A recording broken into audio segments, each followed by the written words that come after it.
Kak tengah buat apa ni? Ada udang.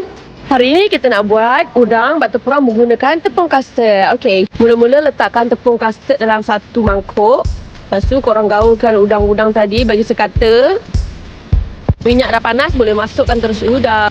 Dalam 2 minit macam tu dah boleh angkat. Okey, sekarang kita nak buat pula dia punya sarang-sarang menggunakan telur tu. Okey, ini bahan-bahan dia. Okay, korang panaskan dulu minyak dengan margarin. Gunakan whisk yang ni tau. Lepas tu korang jarakkan telur tadi tu dengan kuali jauh sikit.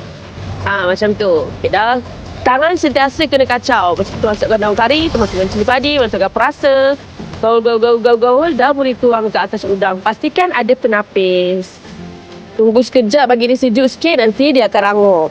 Dah siap dah udang batu perang menggunakan tepung kastad. Lagi ngam rasa dia.